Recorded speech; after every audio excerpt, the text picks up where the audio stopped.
அன்பார்ந்த மக்களுக்கு வணக்கம். நான் உங்கள் கார்த்திக் பிள்ளை அண்ட் வெல்கம் டு தி கேடி.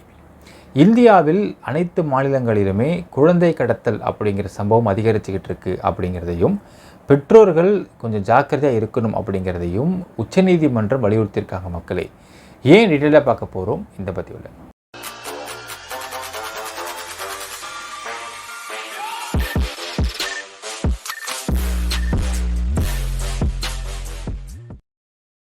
இன்று நடந்த ஒரு வழக்கில் உச்சநீதிமன்ற நீதிபதிகளான ஜஸ்டிஸ் ஜே.பி. பரித்வாலா மற்றும் ஜஸ்டிஸ் ஆர். மகாதேவன் இருவரும் சேர்ந்த அமர்வில் ஒரு வழக்கு வருகிறது. என்ன வழக்குன்னு லாஸ்ட்டாக அவங்க சொல்கிறேன். அந்த வழக்கு என்ன சொல்லியிருக்காங்கன்னு பார்த்தீங்கன்னா, இந்தியா அளவில் எல்லா மாநிலங்களிலுமே குழந்தை கடத்தல் அப்படிங்கிறது அதிகரிச்சுக்கிட்டு இருக்குது. இந்த குழந்தை கடத்தல் அப்படிங்கிறத ரொம்ப ஈஸியாக கடந்து போயிட முடியாது அப்படின்னும், இந்த குழந்தை கடத்துகிறவங்க எது கடத்துகிறாங்க அப்படிங்கிறத விவரிச்சிருக்காங்க. ஆண் குழந்தையாக இருக்குமே ஆனால் அவங்கள பிச்சை எடுக்கிறது கடத்துகிறாங்க. ரெண்டாவது, சின்ன சின்ன க்ரைம் பண்ணி அந்த க்ரைம் பண்ணும் பொழுது சப்போஸ் கைங்கெல்லாம் பிடிபட்டால் கூட சின்ன பையன்றதுனால ஒன்றும் கண்டுக்க மாட்டாங்க அப்படிங்கிறதுக்காக அந்த க்ரைம் பண்ணுறதுக்கு ட்ரெயின் பண்ணி க்ரைம் பண்ண வைக்கிறது கடத்துகிறாங்க அப்படின்னும், பெண் குழந்தையாக இருந்தால் பாலியல் தொழில் பண்ணுறது கடத்துகிறாங்க அப்படின்னும், அதே மாதிரி மிக முக்கியமாக ஒரு விஷயம் சொல்லியிருக்கிறாங்க, தத்து கொடுக்கறது அப்படிங்கிற ஆஸ்பெக்டுக்காக குழந்தை கடத்தல் அதிகமாக நடந்துக்கிட்டு இருக்கு அப்படின்னும் உச்சநீதிமன்றம் சொல்லியிருந்துக்கிறாங்க. தத்து கொடுத்தல்ன்ற என்ன ஆஸ்பெக்டை கடத்துகிறாங்க அப்படின்றதை பார்க்கும் பொழுது, ஒரு காலத்தில் அடாப்ஷன் அப்படிங்கிறது ரொம்ப ஈஸியாக இருந்துச்சு. மக்களே, நம்ம போகலாம், யாராவது குழந்தை வேணும்னு நினச்சாங்கன்னா அவங்க போகலாம், அந்த ஹாஸ்பிட்டலில் போய் சொன்னால் அந்த ஹாஸ்பிட்டலேருந்து ஏதாவது குழந்தைகள் இருக்குமே ஆனால், இல்லை இந்த குழந்தைகள் கொடுக்கறதுக்கு யாராவது முற்பட்டு ஆசைப்பட்டாங்க அப்படின்னா அந்த குழந்தைக்கு அடாப்ஷன் கொடுக்கப்பட்டு விடும். ஆனால் இன்று இந்தியாவில் அடாப்ஷன் அப்படிங்கிறது கவர்மெண்ட்டே ஒரு வெப்சைட் ரெடி பண்ணி அந்த வெப்சைட்டில் போய் ரெஜிஸ்டர் பண்ணி அவங்களுக்கு சீனியாரிட்டி வைஸ் தான் நம்பராகி அதுக்கேற்ற மாதிரி தான் குழந்தை கிடைக்கும் அப்படிங்கிறதுலாம் ரொம்ப தீவிரமாக பார்க்கப்பட்டு கொண்டிருக்கின்றன. இதில் பார்த்திங்கன்னா காத்திருப்பு நாட்கள் ரொம்ப ரொம்ப ஜாஸ்தி. நிறைய கப்பலுக்கு 7 வருஷம் 10 வருஷம் கூட ஆகியும் குழந்தை இன்னும் அடாப்ட் பண்ண முடியாமல் கஷ்டப்பட்டுருக்காங்க, எதிர்பார்த்துட்ருக்காங்கன்றலாம் இருக்கின்றது. இதற்கு ஒரு நெட்வொர்க் ஃபார்ம் பண்ணப்படுகின்றது இல்லீகலாக. என்னென்னால், ஹாஸ்பிட்டலில் பிறந்த குழந்தைகளை ஹாஸ்பிட்டலில் உள்ளே இருக்கக்கூடிய அங்கே அந்த ஸ்டாஃப் மூலியமாகவே இந்த குழந்தை கடத்தப்படுகின்றன. கடத்தப்பட்டு அந்த இல்லீகல் நெட்வொர்க் கிட்ட போய் குழந்தை கொடுத்துட்றாங்க. அவங்க யாருக்கு தேவையோ அந்த குழந்தைய அங்கே கொடுத்து சேர்த்துட்றாங்க. இதற்கு பல லட்சம் ரூபாய் வரை ரொம்ப பணக்காரங்களாக இருந்தால் கோடிக்கணக்கில் பணம் பரிமாறப்படுகின்றது அப்படின்னு தெரிய வருகிறது. ஸோ என்ன சொல்கிறாரு உச்சநீதிமன்ற நீதிபதிகள் பார்த்தீங்கன்னா, இந்த மாதிரி தத்து கொடுக்கறதுக்குன்னே குழந்தையை கடத்துகிறாங்க.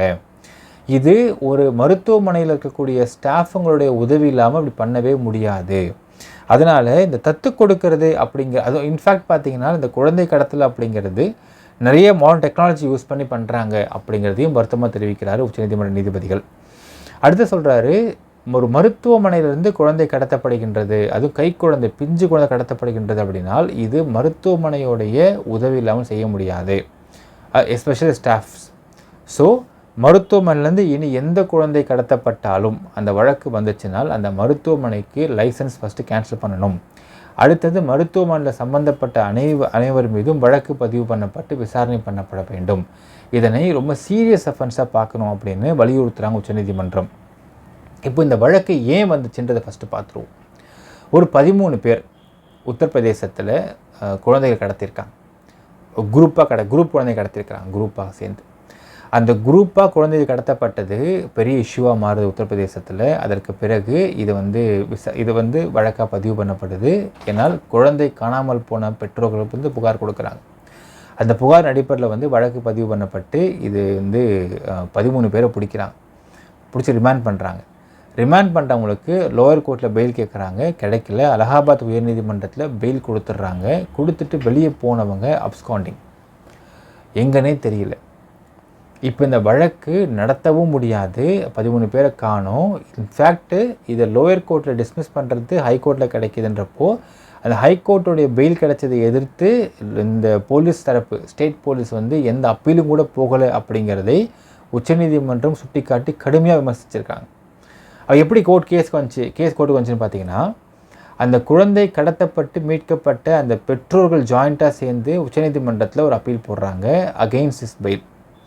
ஸோ அப்போது உச்சநீதிமன்ற நீதிபதிகள் இருவரும் இதை விசாரித்து இந்த குழந்தை கடத்தல் விவகாரத்தில் அலகாபாத் உயர்நீதிமன்றம் மெத்தனமாக நடந்துக்கிட்டு இருக்கிறாங்க, இது ரொம்ப சீரியஸ் அஃபென்ஸு, இது ரொம்ப இன்க்ரீஸிங் ரேட்டில் போயிட்டுருக்கு, ரொம்ப அதிகமாக நடந்துக்கிட்டு இருக்கு, இந்த 13 பேரை அடுத்த 2 மாதத்திற்குள் கைது பண்ணப்பட வேண்டியது உத்தரப்பிரதேசத்தோட போலீஸோட கடமைன்னு சொல்லிட்டு அடுத்த 6 மாதத்துக்குள்ளாக இந்த வழக்கை முடிக்க வேண்டும் சொல்லியிருக்கிறாங்க. முடிக்க வேண்டும் உச்சநீதிமன்றம் வலியுறுத்தாங்கன்னா ஆப்வியஸ்லி கன்விக்ஷன் தான் கொடுப்பாங்க, மக்களை அக்யூட்டில் பண்ணுறதுக்கு வாய்ப்பு கிடையாது. ஸோ இந்த வழக்கு இன்று விசாரணைக்கு இப்படி ஒரு அதிரடியான தீர்ப்பு கொடுத்துருக்குறாங்க உச்சநீதிமன்றம். அது மட்டும் இல்லாமல் குழந்தை கடத்தல் அதிகரிச்சுக்கிட்டு இருக்குது இந்தியாவில். இன்ஃபேக்ட் ஏகப்பட்ட எல்லா தெருக்கள்லையுமே சிசிடிவி கேமராஸ் வச்சு அதோடைய ஹப்பு கன்சர்ன் சென்ட்ரலாக வச்சு அதை கண்காணித்து பண்ணியுமே குழந்தை கடத்தப்படுகின்றன, முக்கியமாக ஃப்ரம் ஹாஸ்பிட்டல்ஸ் அப்படிங்கிறதே வருத்தமாக சொல்கிறாங்க உச்சநீதிமன்றம். ஸோ இந்த இடத்துல இனிமேல் குழந்தை கடத்தலுக்கான கேஸ் வந்துச்சுனால் இந்தியா முழுக்க அந்த வழக்கை சீரியஸாக பார்க்க வேண்டும். எந்த அதிகாரியாவது அதுக்கு சார்ஜ் ஷீட் போட லேட் பண்ணாலோ இல்லை வழக்கை முடிக்க லேட் பண்ணாலோ கண்டெம்ப்ட் ஆஃப் கோர்ட் அந்த அதிகாரி மேலே நீங்கள் ஃபைல் பண்ணலாம். அதே மாதிரி எந்த உயர்நீதிமன்றமும் குழந்தை கடத்தல் விவகாரத்துக்கு ஈஸியாக அவங்கள விடுவிக்கக்கூடாது அப்படிங்கிற ஒரு கடுமையான விமர்சனங்கள்லாம் கொடுத்துருக்குறாங்க, உத்தரவு கொடுத்துருக்குறாங்க மக்கள் உச்சநீதிமன்றம். இப்போ என்ன சொல்கிறாங்க அடுத்தது லாஸ்ட்டான்னு பார்த்தீங்கன்னா, குழந்தை கடத்தல் அதிகரித்து கொண்டிருக்கின்றன இந்தியாவில், அதுவும் டெக்னாலஜியாக கடத்துகிறாங்க, இந்த யூஸ் மாடர்ன் டெக்னாலஜிஸ் வச்சு கடத்துகிறாங்க, பெற்றோர்கள் ஜாக்கிரதையாக குழந்தைய பார்த்துக்கன்னு வலியுறுத்தியிருக்கிறாங்க மக்களே. ஸோ நம்ம குழந்தையை நம்ம பார்த்துக்க வேண்டியது மிகப்பெரிய கடமை அப்படிங்கிறதை மீண்டும் வலியுறுத்திக்கிறாங்க உச்சநீதிமன்றம். இது என்ன நினைக்கிறீங்க கமெண்ட்டில் மென்ஷன் பண்ணுங்கள். நன்றி, வணக்கம்.